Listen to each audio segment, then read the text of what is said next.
Allez, une nouvelle vidéo qui va porter sur les éléments finis, vu que ça semble être une demande.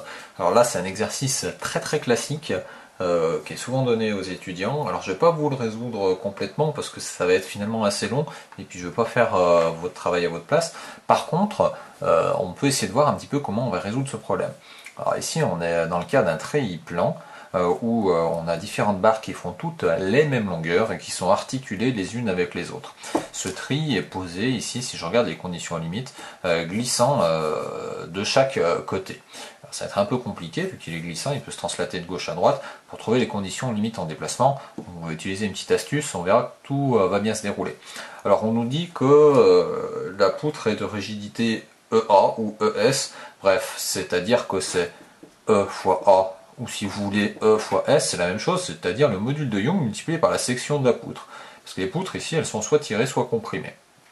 On va négliger, bien entendu, si les poutres sont comprimées, les phénomènes de flambement.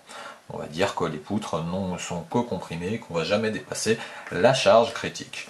On vient solliciter ce tri en son centre avec une charge P, et on nous dit, grosso modo, avec la théorie des éléments finis, premièrement, écrire la matrice de raideur globale du système. Deuxièmement, trouver les déplacements dans mes différents nœuds, qui sont nommés 1, 2, 3, 4, 5. Et enfin, trouver les efforts de compression, traction à l'intérieur de chacune des poutres. Alors bien sûr, je ne vais pas pouvoir tout vous faire ici, parce que ça serait très long. Par contre, je vais vous donner, si vous voulez, des billes, des éléments de base. Première chose, donc on est sur des barres tirées, donc il faut utiliser les matrices de raideur des barres tirées. Alors on avait vu dans une vidéo précédente, la matrice de raideur d'une barre tirée, on va l'utiliser comme un résultat, c'est-à-dire qu'on va considérer que notre barre ici, elle est inclinée avec un angle θ, le θ un coup il fait plus 60 degrés, un coup il fait moins 60 degrés, un coup il fait 0 degré ici pour les barres horizontales, et on a cette matrice de raideur globale. Et ben ce qu'on va faire, c'est que pour chacune des poutres, par exemple pour la poutre 12, on va écrire sa matrice de raideur. Donc on va faire le calcul de K12 en remplaçant θ directement par l'angle, et puis on va faire par exemple le calcul de K13. Ensuite le calcul de K24, K34, et ensuite K35, et après on va procéder à l'assemblage. L'assemblage de ces différentes matrices de raideur vous donnera la matrice de raideur globale du système. Alors ce que je vais faire, je vais vous faire l'application juste pour deux, K12 et puis K23 directement en remplaçant les angles. Ça nous permettra d'avoir des expressions un petit peu simplifiées. Avec les applications numériques, ça me donne donc deux matrices de raideur. Donc la matrice horizontale, c'est une matrice plutôt classique, c'est juste qu'elle a pas mal de zéros, elle est plutôt creuse. Et l'autre matrice, par contre, de la barre inclinée à 60 degrés, bon, il n'y a pas grand chose qui se simplifie, c'est bien logique. Alors maintenant, ce qu'il faudrait faire, c'est bien sûr faire la totalité des barres du système, et puis ensuite procéder à l'assemblage. Alors je vais vous montrer la technique pour procéder à l'assemblage. Bon, on va assembler ces deux, bien entendu, le problème ne sera pas complètement écrit, mais en tout cas, on va voir le début du problème qui va être écrit par ces deux assemblages-là, puis on va essayer de voir comment ça se passe. Alors juste pour rappel, l'idée de la matrice de raideur K, que l'on a, ça va être de le multiplier par le vecteur U, déplacement, ici, les déplacements nodaux, donc les déplacements au nœud, les nœuds 1, 2, 3, etc. du problème, multiplié par le vecteur des efforts nodaux, c'est-à-dire les efforts sur les nœuds. Donc ce que je vais faire, en fait, je vais reprendre chacune des matrices et je vais les réécrire en fonction des bons U et des bons F. Alors je vais prendre la K12, donc je ne vais pas toute la réécrire, ça n'a pas d'intérêt.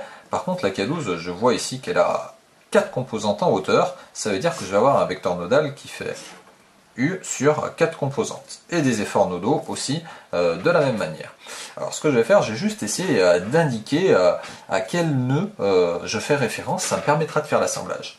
Eh bien j'étais sur la K12, c'est-à-dire entre le nœud 1 et le nœud 2. Eh bien si on veut ici, ça va être le déplacement ici sur X du nœud 1, ici le déplacement Y du nœud 1, le déplacement X du nœud 2, le déplacement Y du nœud 2. Voilà les composantes pour K12. Ensuite, je vais prendre l'autre matrice, qui elle s'appelle K13, si je la multiplie, etc.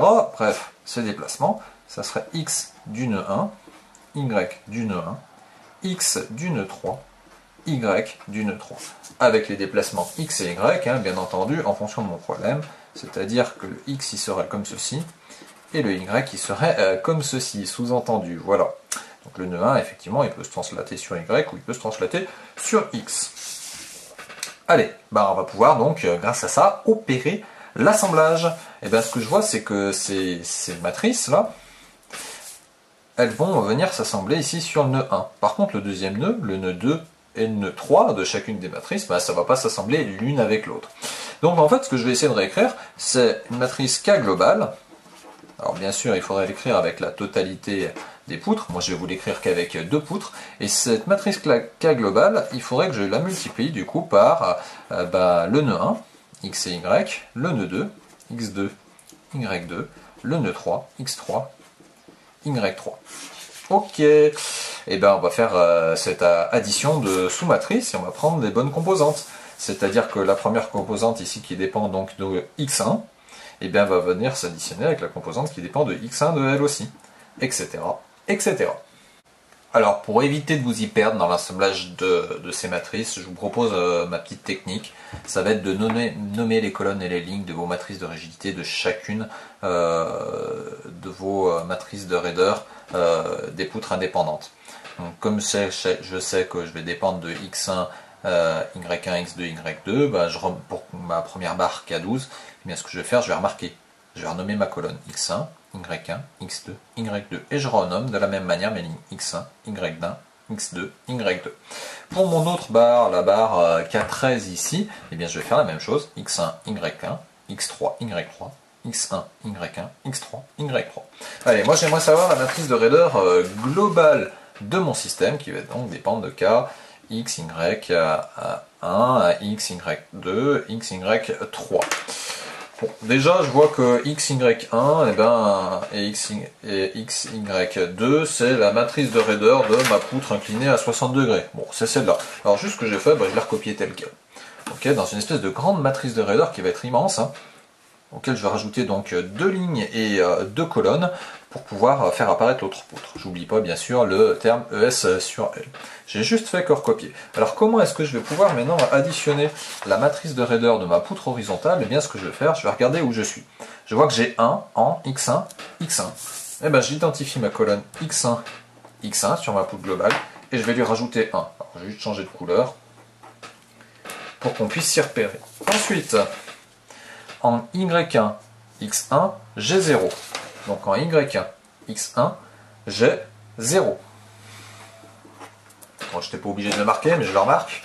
Ensuite, en x3, x1, j'ai moins 1. Donc où est x3, x1? C'est là. Donc moins 1. Et enfin, en y3, x1, j'ai 0. Et ainsi de suite. Et grâce à ces petites indications ligne-colonne que j'ai fait, eh bien ça me permet de pouvoir remplir ma matrice de rigidité. Allez, je vous fais ça. Voilà, donc j'ai distribué ici en vert la matrice de raideur de ma barre K13 qui était la barre horizontale. On se rend compte qu'il va rester des éléments ici non remplis dans mon tableau, dans ma matrice de rigidité. Bon, ça veut donc dire que ce sont des valeurs nulles. Voilà, bien sûr ça c'est à faire pour les 7 barres. Une fois qu'on a écrit la matrice de rigidité globale, eh bien on va pouvoir écrire notre gros système. Allez, ce que je vais faire comme si on connaissait cette matrice de rigidité globale de la totalité du système, et je vous proposais des pistes de réflexion pour pouvoir finir de résoudre mon problème en calculant déjà mes déplacements nodaux. Bon, si j'écris la matrice globale, ici je l'ai simplifié, je l'ai juste marqué Kaglo, et que je la multiplie par les déplacements nodaux, donc comme j'ai 5 nœuds, ça me fait 10 déplacements nodaux sur les composantes x et y, et donc 10 vecteurs efforts ici nodaux. Tel quel, bah, bien sûr, la matrice globale de rigidité globale, ce ne sont pas des inconnus. Par contre, ici, j'ai des inconnus. J'ai donc 10 équations, par contre, j'ai 20 inconnus. Donc, il va falloir faire disparaître des inconnus pour pouvoir déterminer les valeurs x et y de mes nœuds. Alors, comment est-ce qu'on va faire? Eh bien, déjà, on va regarder s'il y a des chargements extérieurs sur le système, et puis on va regarder s'il y a des déplacements qui sont imposés sur le système. Au niveau des déplacements qui sont imposés sur le système, si je vois, c'est qu'en 5 et en 1, je suis en appui-plan. Donc je vais pas avoir un appui-plan, mais je suis en train de glisser. Ça veut dire que je ne vais pas avoir de déplacement sur Y1, et sur Y5. Donc ça va donc me permettre, si vous voulez, de simplifier ça et dire que ça c'est égal à 0 et que Y5 aussi est égal à 0. Ça c'est intéressant. Bon, par contre, comme le problème, comme je le disais, il n'est pas arrêté en translation, souvent ça pose un problème au niveau des éléments finis. Alors ici, on a le choix pour résoudre ce système.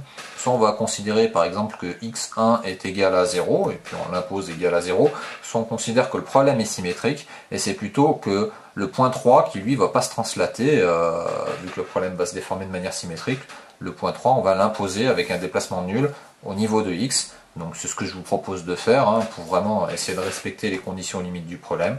Donc j'impose ici que x3 est égal à 0. Et bien tous les autres nœuds, bien sûr, sont appelés à bouger. Donc ici, je vais ne pas avoir des zéros. Maintenant au niveau des efforts qu'il va y avoir sur mes nœuds, qu'est-ce que je vais avoir comme effort sur mes nœuds? Eh bien je vais avoir ma charge extérieure P et puis les appuis extérieurs. Allez, donc pour les conditions limites en effort, on va commencer par mon effort P qui est appliqué sur le nœud 3 et qui est vertical. Donc ça va être Fy3 est égal à P. Donc ça ce n'est pas une inconnue, Fy3 que je retrouve ici, ça c'est égal à P. Ok, qu'est-ce que j'ai d'autre comme nœud chargé? Eh bien j'ai le nœud 1 et le nœud 5 qui ne peuvent pas se déplacer verticalement, donc ils vont bien subir des efforts inconnus. Ok, donc il va y avoir un effort inconnu comme ça et un effort inconnu qui sont les efforts de réaction. Il faut les faire apparaître parce que sinon le problème ne va pas pouvoir se résoudre. Donc ils sont sur Fy1 et Fy5. Donc ce que je vais faire, je vais les marquer comme des inconnus par exemple. Donc Fy1 et Fy5, je vais marquer juste différents de 0. Fy5 différent de 0. Pourquoi je les marque différents de 0? Parce que tous les autres nœuds ici sont non sollicités. Donc en fait, tous ceux-là, ils sont égaux à 0.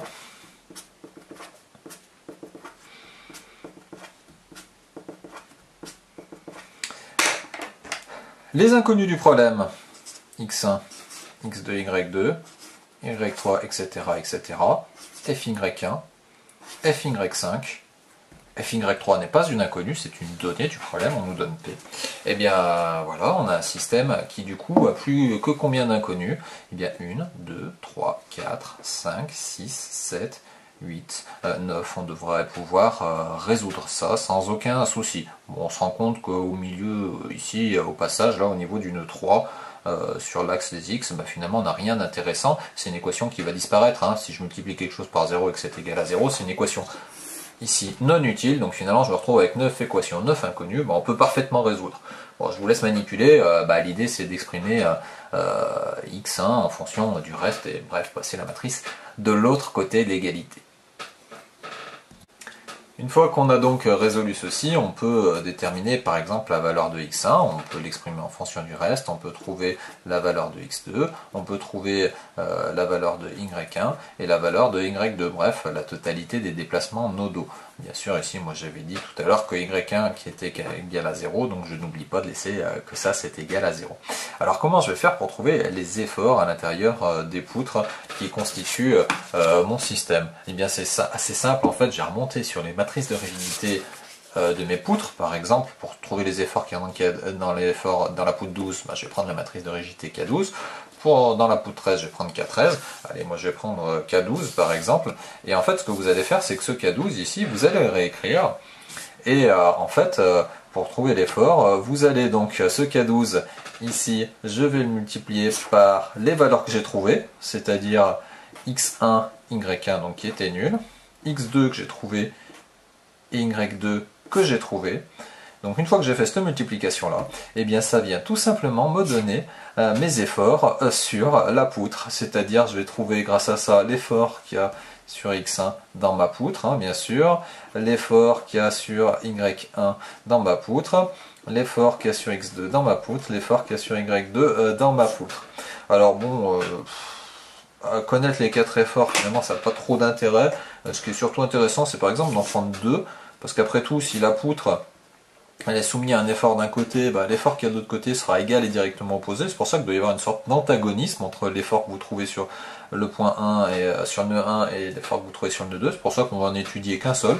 Et donc, si j'ai un effort ici, par exemple, si mettons que ça c'est mon nœud 1, ok, et que je trouve ici une valeur fx1, et que je trouve par exemple une valeur Y1. Moi, ce que je veux trouver, c'est l'effort vert.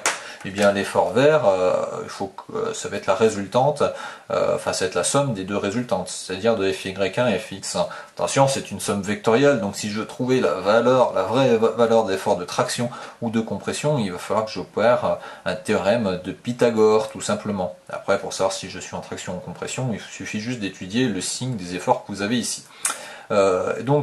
L'effort de compression, l'effort total, donc ça va être la racine carrée de Fx1 au carré plus Fy1 au carré. Bon, ça tombe bien, Fy1, dans mon cas, moi, il était nul. Ça fait donc que mon effort est égal à Fx1 directement. Ça va donc se simplifier si Fx1 est nul. Etc. etc. Bien sûr, ça appliqué à toutes les poutres. Vous pouvez quand même identifier que votre système de base est symétrique. Du fait que le système de base soit symétrique, on peut quand même venir se simplifier un petit peu la résolution et aller déduire que les efforts qu'il y a dans cette poutre-là seront égaux à ceux qu'il y a dans celle-là, ceux qu'il y a dans cette poutre seront égaux à ceux qu'il y a dans celle-là, etc., etc., ce qui va éviter de faire la totalité de la résolution.